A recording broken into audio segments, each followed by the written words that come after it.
Coming up on 5 Minute News. Trump supporter accused of threatening to kill Judge Tanya Chutkan. Kevin McCarthy suggests stopgap funding to prevent government shutdown. And climate change events on the rise in Hawaii, according to analysis. It's Thursday, August 17.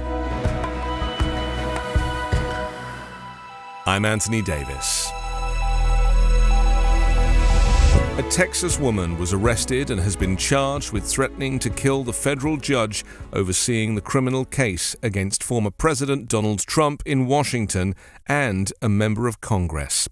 Abigail Jo Schrei of Alvin, Texas, called the federal courthouse in Washington and left the threatening message, using a racist term for U.S. District Judge Tanya Chutkan on August 5th, court records show. Investigators traced her phone number and she later admitted to making the threatening call, according to a criminal complaint. In the call, Schrei told the judge who is overseeing the election conspiracy case against Trump, "You are in our sights. We want to kill you," the document said. Prosecutors allege Schrei also said, "If Trump doesn't get elected in 2024, we are coming to kill you," and she threatened to kill U.S. Representative Sheila Jackson Lee, a Texas Democrat running for mayor of Houston, according to the court documents. A judge earlier this week ordered Schrei jailed. Trump has publicly assailed Chutkan, a former assistant public defender who was nominated to the bench by President Barack Obama, calling her highly partisan and very biased and unfair because of her past comments in a separate case overseeing the sentencing of one of the defendants charged in the January 6, 2021 insurrection. Chutkan, in a hearing on Friday, imposed a protective order in Trump's case, limiting what evidence handed over by prosecutors the disgraced former president and his legal team can publicly disclose.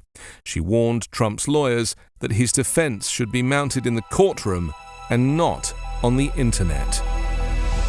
Congressional leaders are pitching a stopgap government funding package to avoid a federal shutdown after next month, acknowledging the House and Senate are nowhere near agreement on spending levels to keep federal operations running.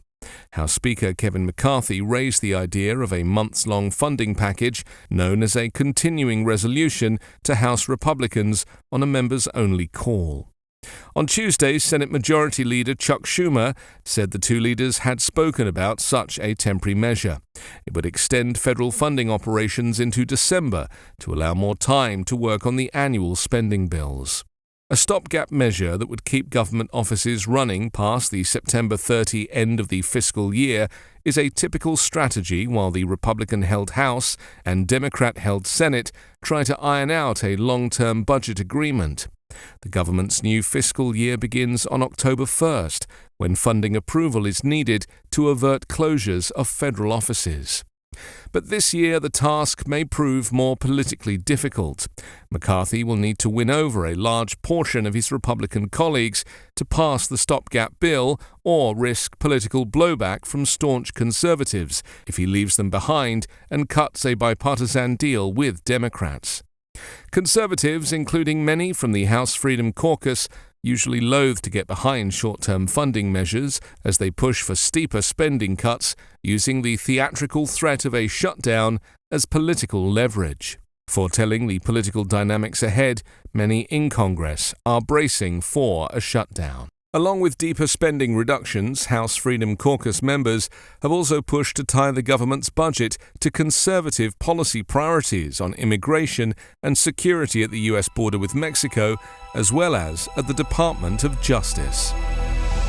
Hurricane-fueled flash floods and mudslides, lava that creeps into neighborhoods, fierce drought that materializes in a flash and lingers, earthquakes, and now deadly fires that burn block after historic block.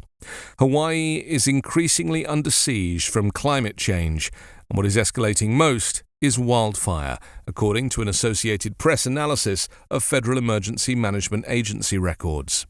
That reality can clash with the vision of Hawaii as paradise. It is in fact one of the riskiest states in the country.